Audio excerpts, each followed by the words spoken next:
People always say that you have to have money to make money, and that there's an extraordinary level of sacrifice on the road to success.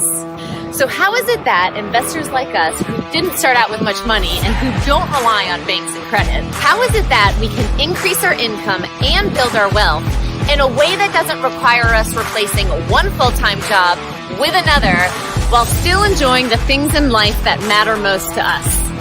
That has always been the big question, and this podcast reveals the answers. I am Carrie Like, and this is the Investor Warrior.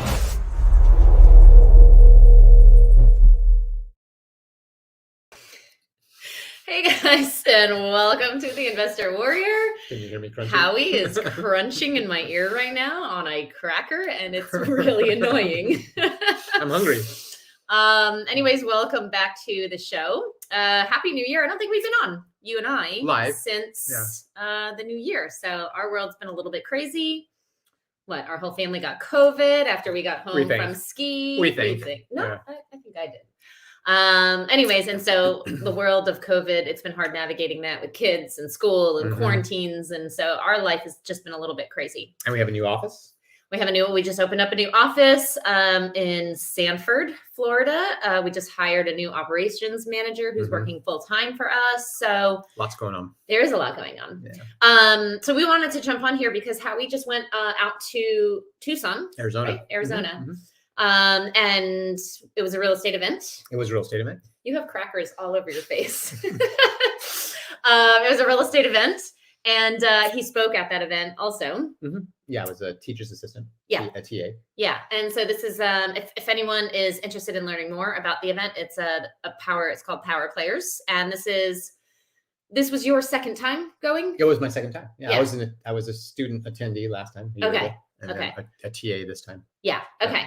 And it's an amazing event. Yeah. Life-changing. And we brought our new operations manager out, and she took a leap of faith because we had just hired her, and we're like, "Hey, you're coming out to Arizona with us for this like crazy event." It's pretty dramatic. I mean, we hired her in December, and we decided that we'd have a January 3rd start date, right? Monday, January 3rd, and then we said, "Oh, hey, we're going to go out to this event, and if you're going to be a key part of our team, it's probably a good idea if you go to the event, right? You're going to learn a lot about what we do and how we do it, and why we do the things that we do, which are unconventional, right? This isn't your father's real estate investment firm, right? So it's so funny because when we debriefed after she got back, and she said that you asked her, "Listen, are you ready to get out of your comfort zone?" Oh, this was on the plane. Yeah, you guys were on the plane because Carrie couldn't go. I'll tell the story real quick. Carrie couldn't go at the last minute because of kids and COVID and all this craziness going on. And so unfortunately, we had to go. So here's poor Carolyn. She barely knows us. You drop out. She has to travel across country with me, right? And we were talking on the plane, and I said something to the effect of, I can't tell you what's going to go on because most of it is a surprise. And there is a lot of things that you just aren't ready for on purpose. And I said, but I can tell you it's going to get you out of your comfort zone. And she said, well, just being on this airplane after all these years of being a staying at home mom and all that kind of stuff, being on this airplane right now is getting me out of my comfort zone. And I thought, uh-oh. No, what she said was, I'm out of my comfort zone just going across the country with a carry-on. Oh, the carry-on. Anywho, I had talked her into not checking bags. That's what it was. We're never allowed to check bags when we fly with Howie. Either way. I have stuck 5 days of clothes in a small backpack because Howie wouldn't allow me to check my bags. And he's like, everything has to fit. We've got to carry on. I mean, it's amazing. Checking bags is the devil. I remember telling him all the time, like, you will never meet another woman that would ever do this for you because I'm like, you don't need these shoes. I can't bring any shoes. I can't bring any, this is like bare minimum. That's right. So I had talked Carolyn into not checking a bag. So anyways, you guys went out to Tucson and you spoke at the event. I did speak at the event, your presentation, I heard such amazing things about the presentation. I didn't get to see it, but you had a lot of follow-up calls with people after the presentation. I was surprised by that. And so I wanted to talk to you about what the presentation was, because it seemed like it was a really powerful message. It seemed like it got people thinking and motivated about where they want to take their life, where they want to take their business, what's holding them That's back. the biggest thing. Right? And I know, like you and I, so you guys, Howie, Tony Robbins me all the time. Like he'll have like coaching sessions with me all the time because I will get patutzed about something going on in our life, whether it's with the kids or the business. And he's like constantly sitting down and like coaching me through things because you've had way more training when it comes to the inner work that we all have to do than I have. The personal mastery. And I think conceptually, and I think this is true for a lot of people. Conceptually, we know the things that we need to work on in ourselves that are holding us back, but we don't know how. Right. I'm reading a book right now. It's David Hawkins' The Art of Surrender, and it's a fantastic book. If you haven't read it, and David Hawkins is the power versus force. David Hawkins also wrote Power versus Force. So he talks about these lower and higher levels of consciousness. Basically, the lowest level of consciousness is shame, and it goes all the way up to the highest level of consciousness, which is enlightenment. And in Power versus Force, he talks about how they have calibrated. They actually have calibrations on these different emotions that we feel. And, you know, it's all about like attract like, thoughts are energy, what you put out into the world, you get back. And it goes along with these emotions that we feel. Emotions create thoughts create decisions that we make, and the decisions and choices that we make affect our life, right? Well, and so, and just to add to that, thoughts create emotions. I think he actually says emotions create thoughts, but anyways, so I'm reading The Art of Surrender now, and it's talking about how, like, power versus force is conceptually, like this is what happens, right? But the art of surrender is, okay, but how do we surrender these lower levels of consciousness, which is like fear, anger, pride, shame, and how do we get to the level of courage? Because courage is the critical point. When we can get to the level of courage, which calibrates at I think 200, and we go up beyond courage, that's where we get into like peace, love, joy, these higher levels of consciousness, and that will move your life forward in the direction that you want it to. That I was reading this book, and we went out to dinner the other night, and I was talking to you about the book, and you were like, "Oh, this is all great. So how do you surrender?" And I'm like, I don't know yet. Like I'm still getting there, right? And he's starting to talk about how to surrender. And it's kind of like, it's just easy. You sit with the feeling and you relinquish it and you practice it over and over and over again. But again, conceptually, I understand it. Right. But like, how? I'm trying to like, okay, but how do you relinquish it? It's all about how, like what, where, who, what, where, when. We all kind of like to pick that up. That's all conceptual. Who, what, where, when. It's fine if you conceptually understand it. And I do feel and I feel that it all starts with awareness, right? Yeah. When you become aware, when you start reading these books and filling your mind with this good food, right? And you start conceptually understanding what this is all about, that is the first step, is just being aware. Okay, now I'm aware that I live in these, not me, this is just hypothetical, but let's say you say, well, now I'm aware that I live consistently in these lower states of consciousness, like fear and anger and frustration. And that basically runs my day most of the day. So conceptually, I understand what it's doing now, right? And so that's helpful. But now it's the how. It's the how. So what did you talk about in Tucson? So I talked about, I did the who, what, where, when. So the can I say what the title of the presentation was? The title of the presentation is a little edgy. A little edgy. We're not gonna. Carrie doesn't let me live stream, and Carrie I can't doesn't allow me it out. Yeah. Carrie doesn't allow me to talk swear. Talk the way I normally talk. The presentation was called "Slay the B word." Yeah, slay the B. Slay the B. How about that? Is that okay? Slay the B? Sure. All right. It's called slaying the B. This isn't Andy Frisella here. We're not gonna like cuss and swear. I get it. Slaying the B. So I was just trying to be careful. Okay. So the I who. Appreciate that. So we did a who, what, where, when. Yeah. Before we got to how. Okay. So who's the B? It's the little devil on our shoulder telling us that we can't do it. It's the little devil on our shoulder. But it's also like, let's think about reference points for it.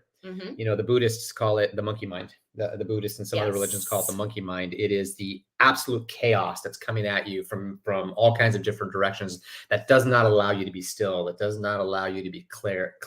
That does not allow you to be present. Right. That's yanking you into the past and it's yanking you into the future. Which is where we usually we all live in the past and the future instead of living in the present. Yeah, in the present, right? You know what's interesting about that, though? I just want to bring something up. Our 9-year-old said this morning. He said, "I'm so excited to be a teenager." He's 9, and I'm like, "You need to slow down and just be a kid. Like, stop thinking so far into the future. Like, just be present now." And he said, "Well, being present now is like having a present, and you know what's in it." That's no fun. Exactly. Wow. How early does this start?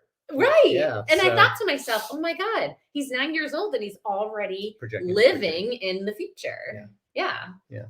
And that was his reasoning behind it. Well, I already know what's going on right now. It's like a present that you already know what's in it. Yeah.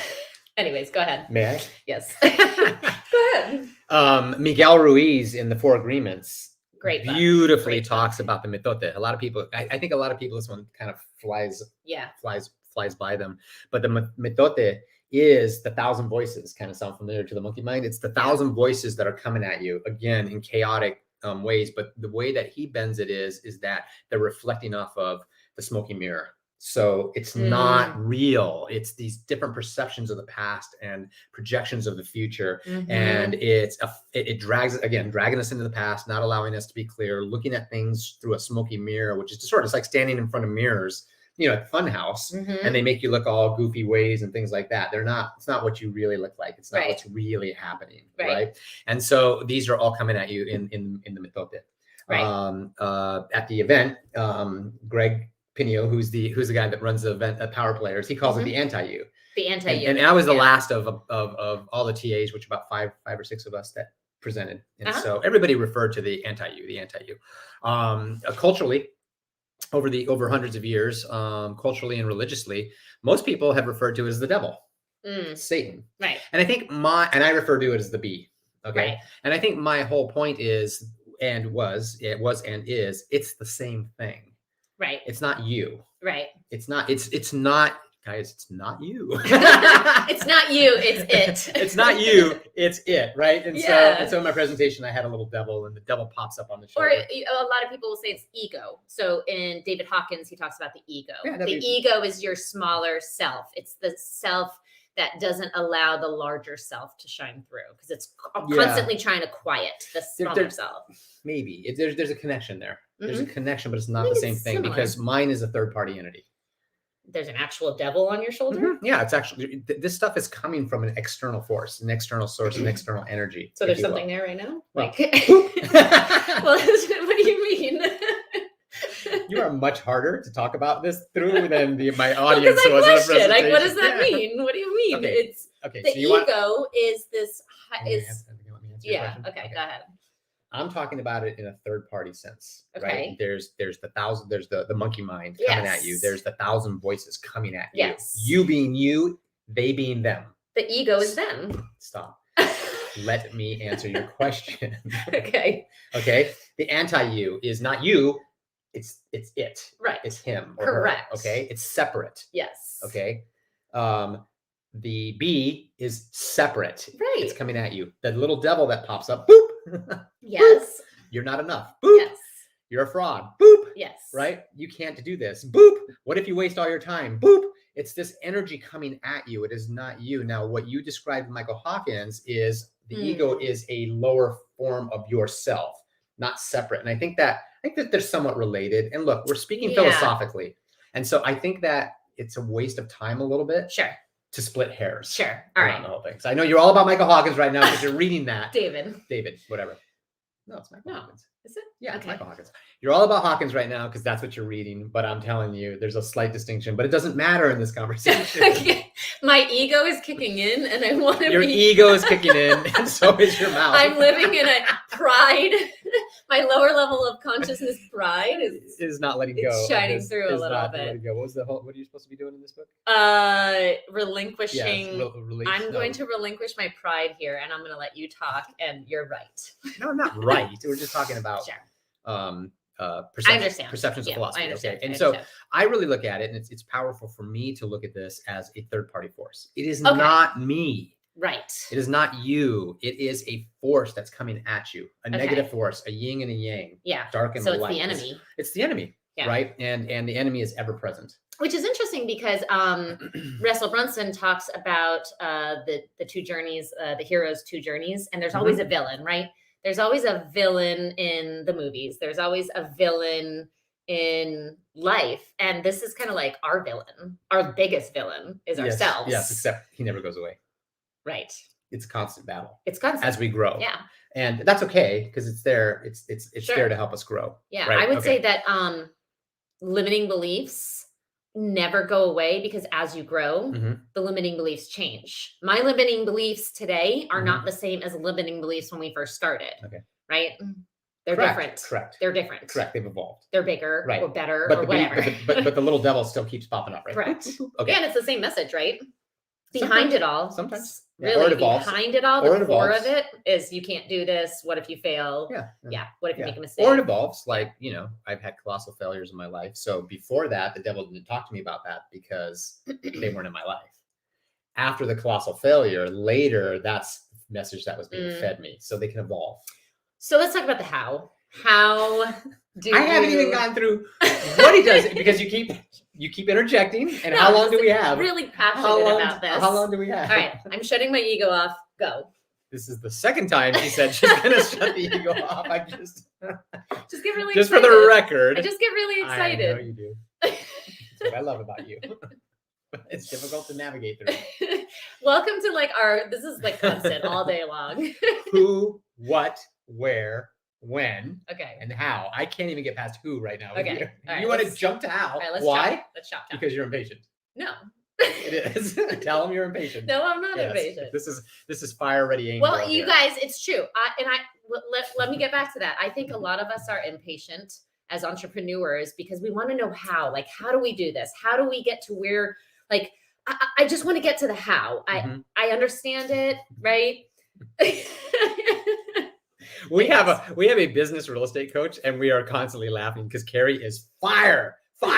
There's no ready. There's no aim. It is just fire. And I'm like, at least get ready. We can fire and then aim later. You know what? I wouldn't say always because it's all worked out. Often. We've grown our business pretty well with all the firing that I've done. Often. Anyway, you're firing to the how. All right. Sorry, but remember, you said it yourself. Awareness is curative. Yes. And awareness can be 90% curative. It is. All right. So we haven't gotten through 4 pieces of awareness. Only one. So all we've talked about is who. Okay. So whatever it is to you, the anti-you, the monkey mind, the mitote, the little devil on your shoulder, or the bee. Or the limiting, it's basically limiting beliefs. No, it's not basically limiting beliefs. What do you mean? The limiting beliefs that you have. That is a result. I see. Okay. It's the third party. Thank you. Okay.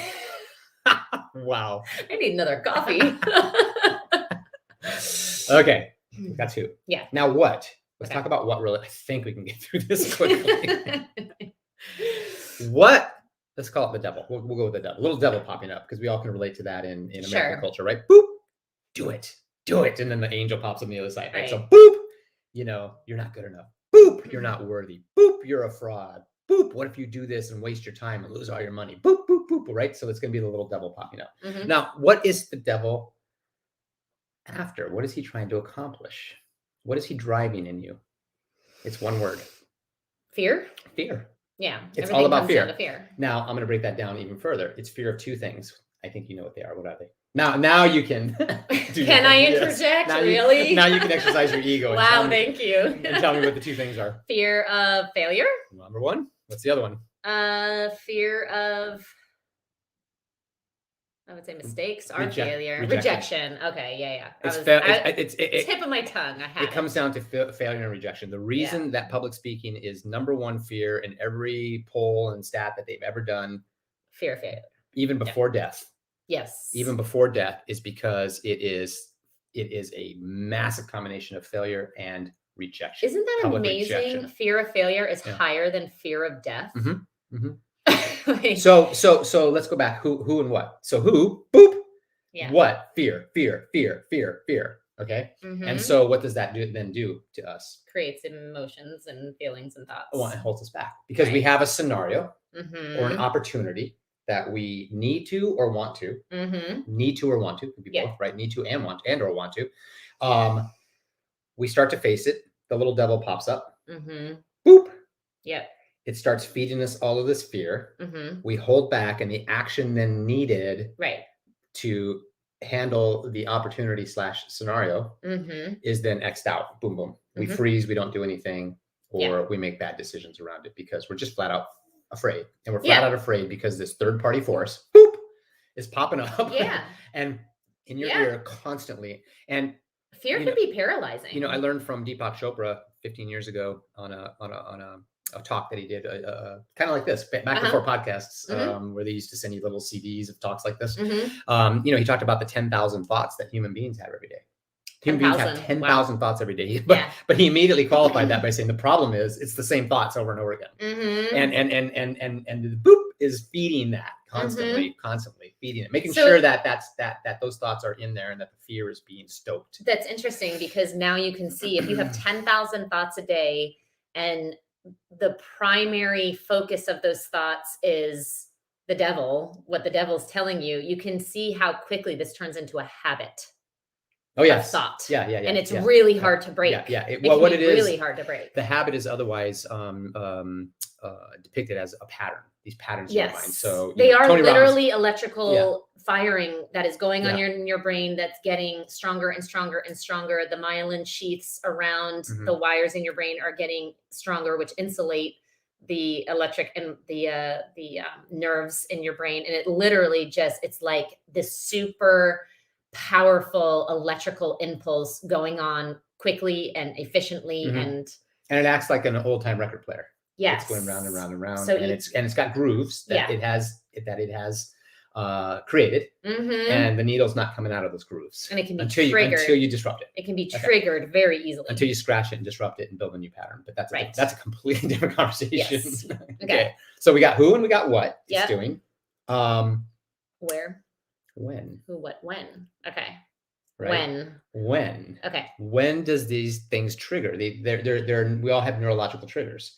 And these thoughts that hold us back, these things that really kind of like the keeping us up at night thing happens at certain times. And so, you know, the first thing to be aware of is what, right? So the exercise is, and it's not an easy exercise, guys, because getting back to what we were talking about a second ago, it is this pattern. It's like white noise that you don't even hear anymore. Yeah. So when I talk to people, I did a lot of follow-up conversations this last week. People were really having trouble identifying the language. Yeah. And we're gonna get back to the language. There's language that's just coming at you and then repeating and repeating and repeating. And it's become such white noise that you don't even know what it's saying anymore.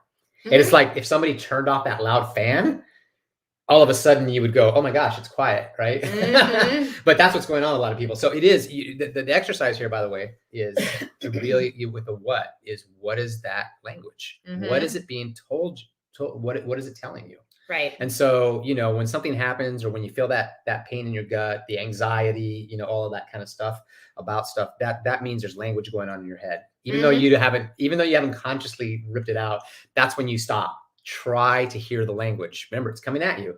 So try to hear the language. It's that white noise. Try to get it out of the white noise space and into front of you, and try to identify what's the language. So boop, the language is, you're going to waste your time. It's not worth it. You know, there's specific words that are running, right? That's the actual language, right? So you want to identify that. When. This is when. So I kind of went back to when. So yeah. I went kind of back to what, because we skipped over that a little bit. Right. It's important. You have to identify the language. In order to the how, this is part of the how a little bit too, right? Okay. You have to identify the language. And you have to identify when. So I know the next for one me, is triggers, when, right? I know for me, my biggest what are we gonna call this? The boop? The boop happens in the mornings. And I think it's why I have always struggled to wake up and have a morning routine. Because in the mornings when I wake up and I know the day is about to start is when the boop starts and talking to I'm me. guessing there's that feeling in your stomach, anxiety. Yeah. And it's just easier to, you know, turn the alarm off and go back to bed because that's comfy and cozy and I don't have to get up and face the boop. Yeah. Right. Until I do. Well, you're procrastinating, which creates more anxiety. Exactly. And gives the devil more shit to feed into your head. Yeah. Oh, look at you! Now you're procrastinating and you suck and you know, kind of just like, right? Am I right? It does. Yeah, it feeds it.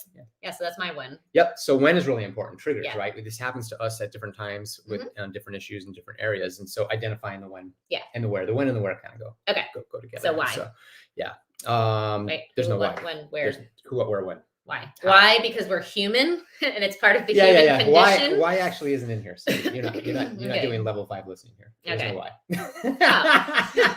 Well, I think there should be for another episode. Why do we do this? Who, what, where, when. Okay. Who, what, where, when. Okay. Now how? Okay. So how is the old Tony Robbins trilogy. It's physiology, focus, and language. But I actually have repackaged it for myself because I think about it a little bit differently. Well, I don't think about it differently. I think about it in a different model, if you will. And I think about it more like a target. And the target has 3 rungs. Okay. And so the outer rung is physiology. All right. So what does that mean? Motion equals emotion. Okay. So we could spend an hour talking about how the body, when you're feeling depressed or you're feeling this or you're feeling that, you can actually look in the mirror, if you could, take a snapshot of yourself and you can see that your body's actually modeling that.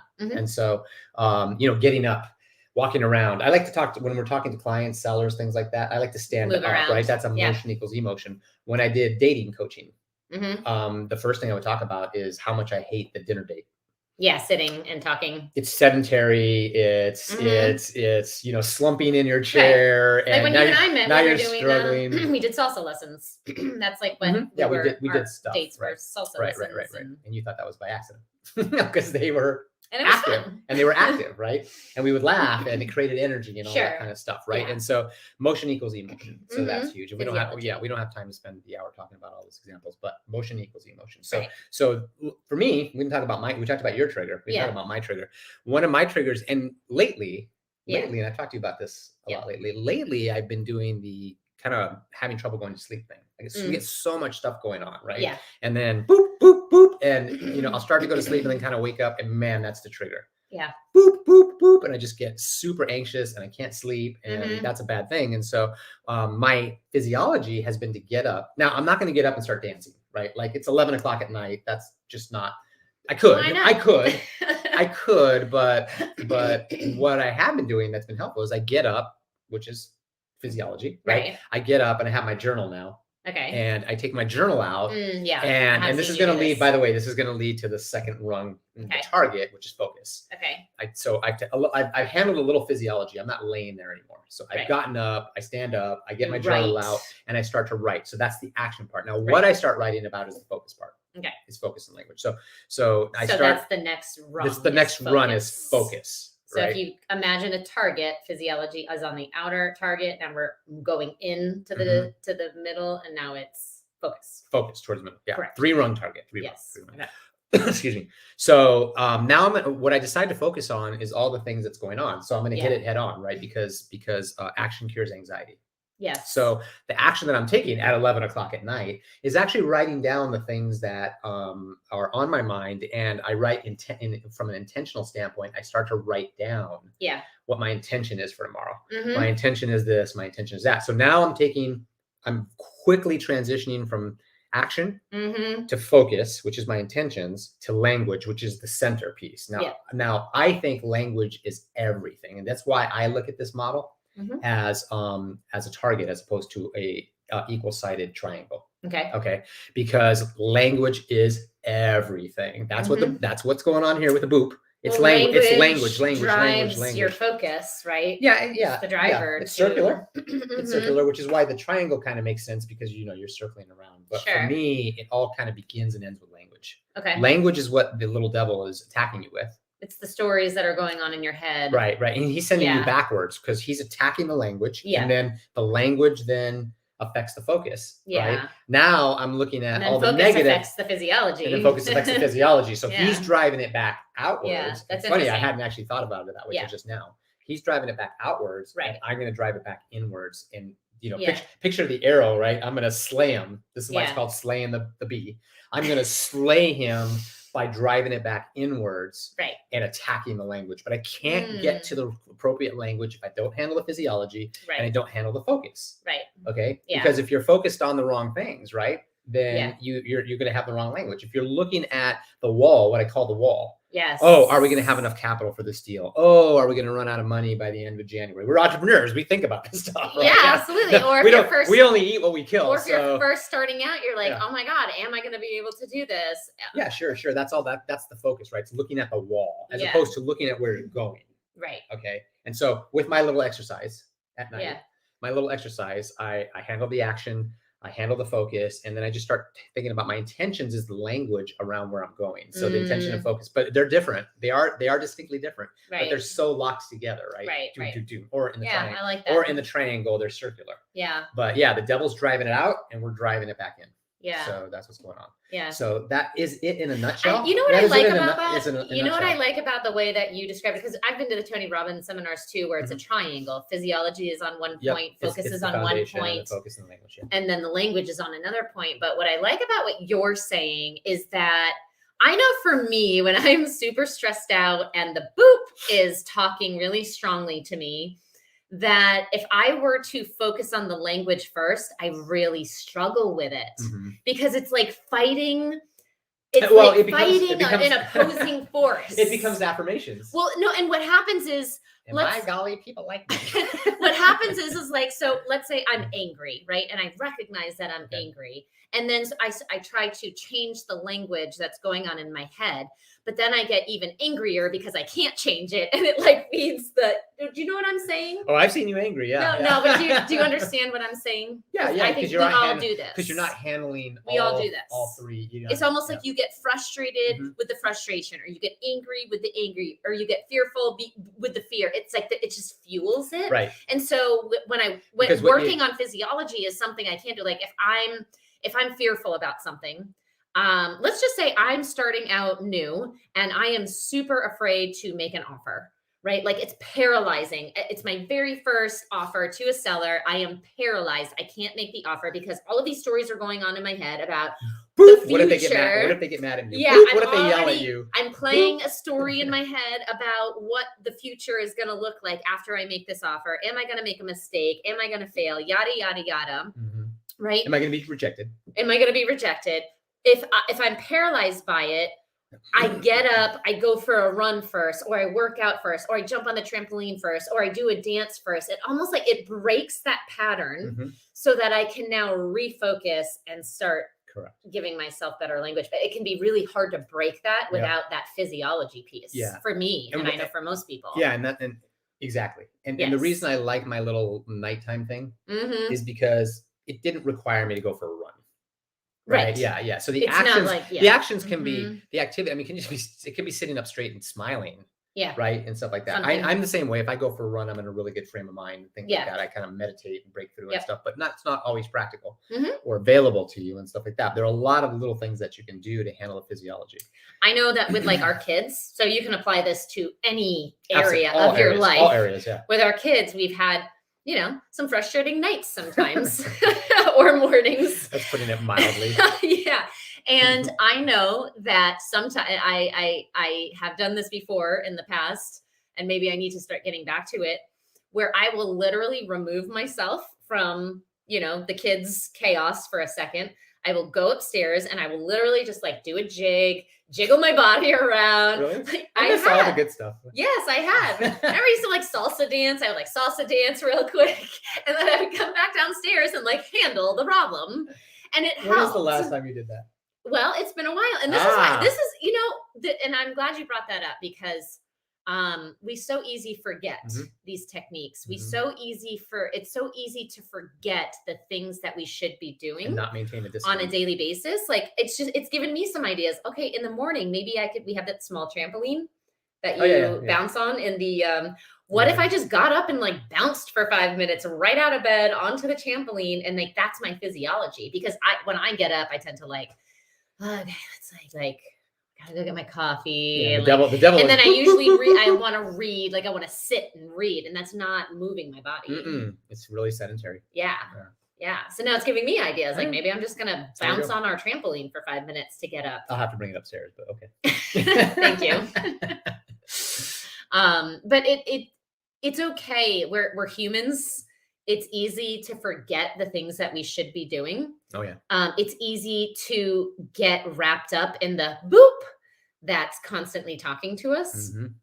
But just being on these podcasts and feeding your mind with good food and reading the books, it's just constantly reminding you, right? And that's what we need to be doing. There you go. Yeah. Anything else you want to add? I would say that was it in a nutshell. The presentation was an hour and 10 minutes long, and it was crazy. It went off the rails. You went an hour and 10. I thought you only had 45 minutes. No, he gave me an hour, and we went a little long with the share. We had a share, and it got super deep, and we were crazy, and we danced, and we did all kinds of stuff. And it was off the rails. Yeah, it was really good. So. Yeah. So anyways, you guys, I hope that was helpful. I know it was helpful for me because, again, I have to be reminded sometimes. You have to be reminded sometimes. Always. It's a discipline. It's like anything in life. It's a discipline. Yeah. It's so true. So if you have any questions, you can reach out to us. Thank you guys all for the comments, opportunity to shop. Jordan, yes. Just a special shout out to Matt Atkinson. I'm glad you like the do. Yes, yeah. Matt. I don't know if we could ever top your hair. I know. No, Matt's got the do. Yeah. Rhonda, nice to see you. Nicholas, you guys are in Windermere. Awesome. We'll have to meet up because we're in Sanford, so we are neighbors. Yeah, absolutely. Very cool. Very cool. All right, you guys. Thanks so much for tuning in, and we will see you on the next show. Take care.